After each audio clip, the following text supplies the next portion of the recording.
Цветок Гёте, домашний доктор, живучка, мозольное дерево, комнатный женьшень – все это название одного и того же лекарственного растения. Вы знаете какого и как его использовать для наших любимых орхидей? Почему фаленопсисы и их отсаженные детки не цветут? Какие условия нужно создать маленьким орхидеям для их бурного развития? Почему корневая система фаленопсисов становится поверхностной и не проникает вглубь посадки? Десятки вопросов и ответов на них в сегодняшнем видео. Привет, друзья! Вы на канале Классика орхидейного жанра. Для экономии времени зрителей и для быстрой навигации по видео в описании под видео и в первом закрепленном комментарии под ним будут добавлены тайм-коды или временные коды. Нажав на них, вы сразу будете перенаправлены к той части видео, которая вам интересна. А теперь к событиям видео, как всегда, подробно и обо всем по порядку. Летом прошлого 2022 года я получила посылку из Кемерово от Татьяны Егоровой с детками фаленопсисов. Это были домашние детки фаленопсисов, которые выросли на цветоносах орхидей и на пнях орхидей после гибели орхидеи или после ее деления. Самая крупная детка, вот эта, которую вы сейчас видите на своих экранах, жила у Татьяны 2 года и ни разу не цвела. Даже самым маленьким деткам, размером с мой мизинец, было больше года. Они не развивались, не росли и, разумеется, не цвели. Названия сортов этих фаленопсисов, как выяснилось, были перепутаны или не были вовсе известны. И нам предстояло выяснить, кто есть кто. Сегодня я приоткрою завесу этой тайны и покажу вам, как зацвели 2 детки из 4 полученных прошлым летом. Но прежде чем начать писать видеолетопись о жизни этих малышей, я хочу познакомить вас с одним чудодейственным лекарственным растением, которое сыграло огромную роль в жизни этих орхидей. Вид этого растения настолько поразил Гёте, что в своих письмах друзьям он писал: «Как из одного листка возникает бесконечное количество новых побегов, так и из одной постоянной любви можно черпать все новое и новое счастье». В честь великого немецкого поэта растение называют деревом Гёте или цветком Гёте. Почему родовое название этого лекарственного растения бриофилум у нас не прижилось и не полюбилось, определить сложно, но все по-прежнему продолжают именовать это растение всем знакомым именем – каланхоэ. Бриофилумы объединяют группу суккулентов из семейства толстянковых, принадлежащих к категории живородящих. Это уникальнейшие растения, способные образовывать по краю листьев сотни деток, готовых мгновенно прорасти при попадании в почву. В природе насчитывается около 200 видов каланхоэ, которые встречаются повсеместно в странах с тропическим и субтропическим климатом. В комнатном цветоводстве используется несколько сортов каланхоэ, но не все они обладают лекарственными свойствами, и не все используются в народной медицине. И в народной, и в традиционной медицине широко используются лишь 2 вида каланхоэ – каланхоэ перистая и каланхоэ дегримона. Внешне эти 2 каланхоэ очень похожи. Те же супротивно расположенные листья и такое же огромное количество деток, ютящихся между зубчиками листовой пластины. Отличие состоит лишь в том, что у каланхоэ перистого листья имеют однотонную зеленую окраску с сизым оттенком, и форма листа аккуратная, овальная, с заостренным кончиком. У каланхоэ дегримона листья длинные, треугольные и как бы сложены пополам по средней жилке. Поверхность листьев темно-зеленого цвета, а на нижней части пластины легко различаются фиолетовые пятна. Это растение вряд ли можно назвать очень красивым. Длинные острые листья с многочисленными детками напоминают скорее пасть крокодила, чем цветок. Наверное, поэтому многие его так и зовут – крокодил. Но это только за внешнее сходство со страшным зверем. А в благодарность за лечебные свойства люди присвоили каланхоэ другие имена – дерево жизни, хирург без ножа, домашний доктор, комнатный женьшень. Антибактериальные, противовоспалительные и ранозаживляющие свойства каланхоэ используются в самых разных лечебных целях. Сок каланхоэ хорошо чистит раны и ускоряет их заживление, поэтому его с успехом применяют хирурги и гинекологи, офтальмологи и стоматологи. За способность освобождать раны от некротических, омертвленных тканей это растение получило свое второе название – хирург без ножа. Сегодня каланхоэ известно уже не только как народное средство. В аптеках можно встретить сок каланхоэ во флаконах и ампулах. В народной медицине используют сок, мазь, экстракты, настойки и настои из каланхоэ. В качестве лекарственного лечебного средства для орхидей я использую каланхоэ в двух видах – в виде чистого свежеприготовленного сока и в виде водного настоя.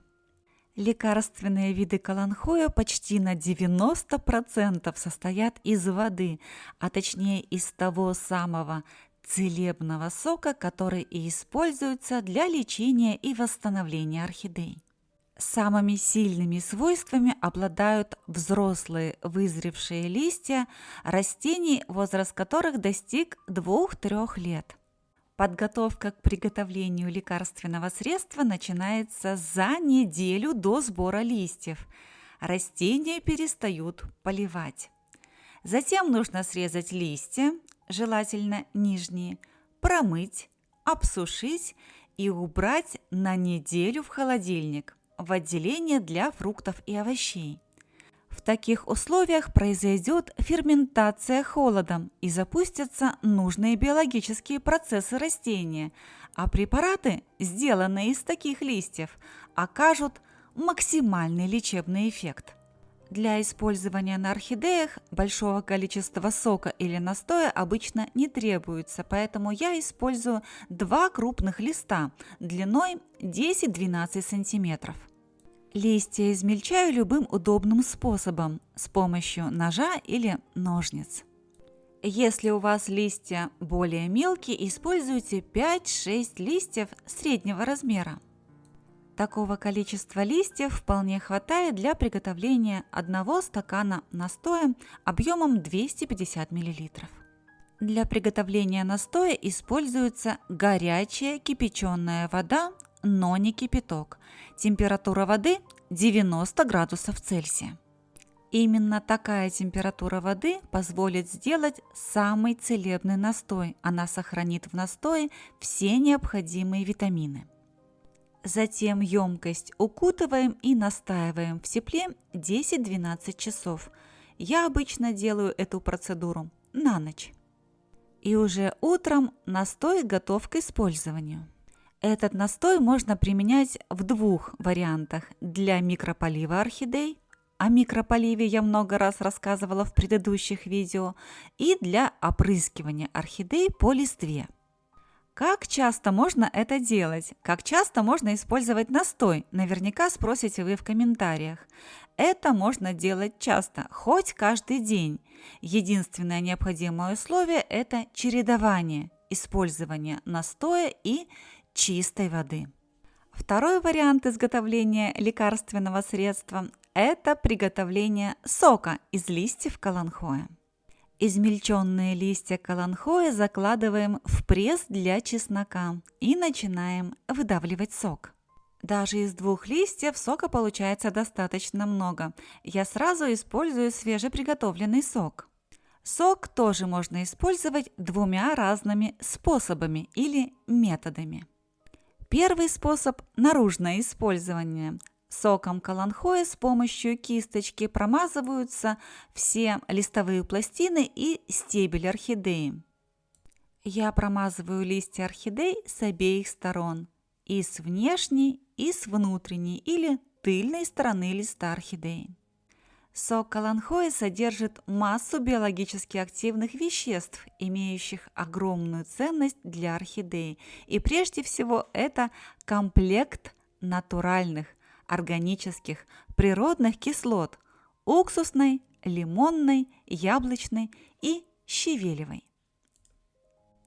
Кроме того, сок каланхоэ содержит флавоноиды и гликозиды, а также множество микро- и макроэлементов, включая магний, железо, калий и другие, и витамины С и П. Второй способ применения сока лекарственных растений для лечения орхидей изнутри разработан лично мной, и это метод 5 капель в центр розетки орхидеи. Сок каланхоэ я собираю в шприц и использую капельно в центр розетки орхидеи. Ровно 5 капель на одно применение. Как мы уже выяснили, и каланхоэ, и толстянка относятся к одному семейству – семейству толстянковых. А это значит, что их свойства при использовании на орхидеях, если не идентичны, то очень похожи. И в случае, если у вас нет под рукой листьев толстянки, которая является безусловным лидером среди всех лекарственных средств для орхидей, вы можете смело использовать сок из листьев каланхоэ. А системный метод лечения орхидей 5 капель в центр розетки поможет вам вылечить орхидею изнутри. Ну а теперь, изучив теорию, давайте посмотрим, как она применима на практике и какие результаты дает. При получении 4 новых орхидей прошлым летом я прежде всего визуально оценила их состояние и посадки. О чем мне хотели рассказать новые орхидеи, как им жилось в прежних условиях. Первое, что мне сразу бросилось в глаза, это непропорционально большие емкости для посадок у нескольких орхидей. Часто, не имея под рукой емкости необходимого размера, мы садим орхидею в то, что есть, и допускаем этим огромную ошибку. Я часто повторяю вам сформулированное мною правило. Емкость для посадки орхидеи нужно подбирать не по размеру листовой массы орхидеи, а по размеру корневой системы растения, так, чтобы корни упирались в стенки горшка. Если в большом горшке всего 1 или 1,5 малофункциональных корня орхидеи, субстрат будет быстро закисать и принесет не пользу, а вред оставшимся корням орхидеи. Как и все высшие растения, орхидеи предпочитают субстрат определенной кислотности, и если он слишком закислен, корни орхидеи не захотят в него расти. Корни орхидеи будут всячески избегать таких посадок и буквально будут стелиться по верху горшка, избегая нижней его части. Орхидеи будут болеть, не будут показывать правильную динамику развития и, разумеется, не будут цвести. Такое вялотекущее жизненное состояние орхидеи может длиться годами. Посмотрите вот на эту орхидею. Она посажена в стандартный горшок диаметром 12 см. Это обычный транспортировочный горшок. Основная часть корней этой орхидеи расположена строго по верху субстрата. Почему? Потому что эта орхидея посажена в экспериментальный субстрат. Это не кора, это брусочки древесины, которые, как оказалось, совершенно не влагоемкие. Изначально я думала оставить все эти орхидеи в прежних посадках и понаблюдать, что из этого получится. Но уже первые недели жизни этих малышей в моих домашних условиях показали, что в прежних больших горшках и в прежних посадках здесь им не жить. Для Владивостока летний период – чрезвычайно экстремальный сезон. Циклоны, тайфуны, штормовой ветер, ливневые дожди – это обычное летнее состояние на протяжении целых месяцев. Без строго выверенной посадки, соизмеримой с размером корневой системы маленькой орхидеи, в наших условиях не обойтись. И я пересадила все 4 маленькие растения в новые посадки, в новые емкости с новым и правильным субстратом. О правилах подбора субстрата для молодых орхидей я рассказывала вам в прошлом видео на канале. Здесь же только напомню основное правило. Чем мельче и моложе ваше растение, тем более мелким и более влагоемким должен быть субстрат. Мелкая кора размером с семечку, мелко резанный мох и 1-2 ложки кремниевита. Вот основа моих посадок для молодых растений. Такая посадка и уход с помощью настоя листьев каланхоя дали очень быстрый и вполне ожидаемый результат. В течение первых 3 месяцев жизни у меня дома одна из орхидей первой выпустила цветонос. Предварительно она отрастила новый лист, вот он левый, блестящий и глянцевый, и много новых корней. Я сделала очень воздушную посадку. Воздушности добавила с помощью резаного кокосового волокна и перлита. И, разумеется, по стенкам горшка я сделала огромное количество вентиляционных отверстий. Вы ведь помните, что корни орхидей хотят и должны не только пить, но и дышать. В такой посадке корни орхидеи устремились четко вниз, вглубь горшка, к дну, туда, где всегда влажно. И, разумеется, когда цветонос немного отрос, я принялась за его формирование. Вот эта палочка, которую так любовно обнимает корень фаленопсиса, и есть палочка для формирования цветоноса. Если быть совсем точной, то это даже не палочка, это отцветший цветонос другого фаленопсиса, уже срезанный. Его форма показалась мне идеальной для формирования нового цветоноса. Я воткнула старый и высохший цветонос вглубь горшка и начала крепить новый цветонос к старому с помощью зажимов. Я не знала сорт фаленопсиса, я не знала, какой длины будет у него цветонос, и поэтому вывела цветонос сзади, надеясь, что он будет длинным. Распуском первых цветов малышка порадовала меня к моему дню рождения в прошлом году. На первом в своей жизни цветоносе маленькая орхидея заложила 5 цветов. Первое цветение позволило определить сорт фаленопсиса, и это фаленопсис пассионата. К сожалению, камера не очень достоверно передает цвета. Вся прелесть этого фаленопсиса в его губе. Она очень контрастна по отношению к самому цветку. Она ярко-рыже-красного цвета. В летнем цветении этого фаленопсиса это будет чуть лучше видно. А что, будет еще и летнее цветение, спросите вы? Конечно, будет. Я вам его обязательно покажу. В этом 2023 году с летом нам снова не повезло, кто бы сомневался. Туманы, дожди, ливни, тайфуны, потопы – все как по плану. Месяцами солнца нет и не предвидится. Но орхидеям все нипочем, ведь у них есть дополнительное освещение. Цвели все, и взрослые стандартные фаленопсисы, и наша малышка пассионата сразу на 2 цветоноса. Вот она сверху, висит на профиле окна. В летнем цветении на каждом из цветоносов малышки было по 4 цветка, итого 8. Как говорится, все познается в сравнении, и только в сравнении мы познаем истину. Посмотрите, какое маленькое это растение рядом с другими взрослыми фаленопсисами. Хотя здесь необходимо сделать оговорку, ведь рядом с фаленопсисом пассионата стоят очень крупноцветковые фаленопсисы. Например, ровно под ней фаленопсис игл или орлица, размер цветка которой 12,5 см. Размер цветка фаленопсиса пассионата вдвое меньше – 6-6,5 см.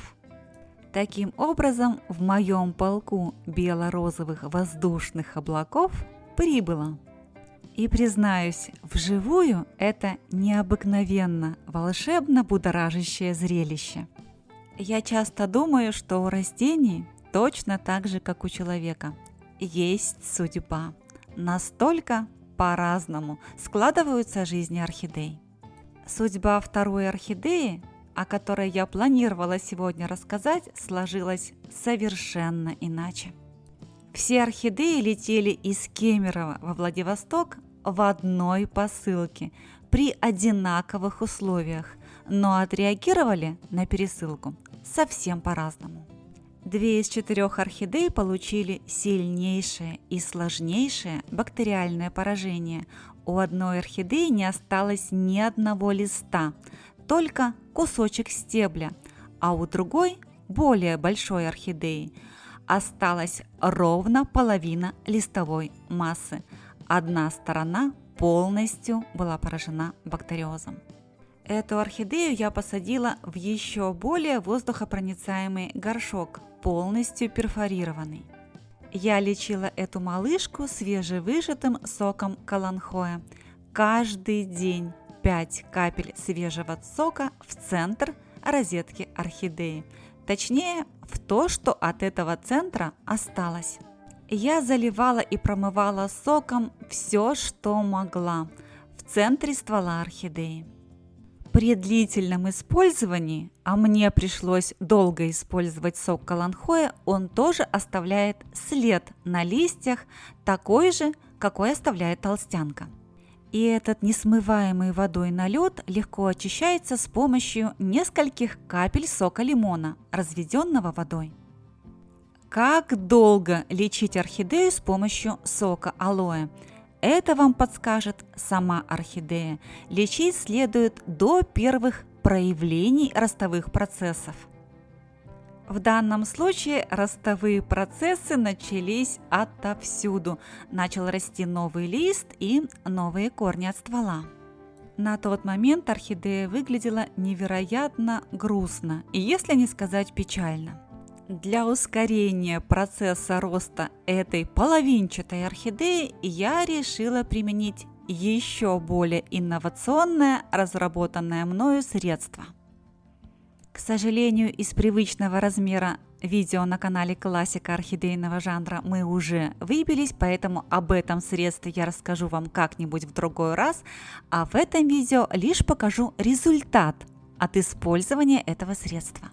Поскольку в этом видео мы говорим о каланхоэ и о результатах его использования на орхидеях, я не могла вам не показать вот этого. Вот такие корни этой обездоленной орхидеи удалось нарастить буквально за 5 месяцев. Еще через несколько месяцев о былом заболевании, когда орхидея потеряла половину всей своей листовой массы, можно было смело забывать. Пролечив орхидею изнутри, средства на основе каланхоэ дали растению невероятный заряд к быстрому развитию. Новые листья выходили один за другим, порой они росли по 2 одновременно. И вот перед вами новая, совершенно здоровая листовая розетка орхидеи. Но, как говорится, не везет, так не везет. Первый цветонос орхидеи съела гусеница, которых в этом году в моей квартире было целое нашествие. Но, как говорится, цвести так цвести. Орхидея быстро переориентировалась и выпустила еще один цветонос. С этим цветоносом снова что-то пошло не так. Его основное направление развития почему-то развиваться отказалось, и начала развитие боковая меристема. Поскольку сорта фаленопсиса мы не знали, а Татьяна была уверена, что у меня распустится фаленопсис Амстердам, я ждала Амстердам, а получила невероятно нежное розовое чудо, без названия, которое Татьяна дома называет то ли розовый сон, то ли розовый лед. После многочисленных мытарств и страданий орхидея наконец зацвела. Сейчас, в декабре 2023 года, обе эти орхидеи снова готовятся к цветению. Но, пожалуй, это история одного из будущих видео на канале. Ну а пока растут новые корни и новые цветоносы у обеих орхидей, я продолжаю уход за ними с помощью средств на основе каланхоэ, старых и проверенных, и новых разработанных. И если вам интересно, что это за средства, обязательно присоединяйтесь к каналам в YouTube и в Telegram, нажав на кнопку «Подписаться». Ну а теперь пришло время напомнить вам, что целых 26 минут вы провели на канале «Классика орхидейного жанра».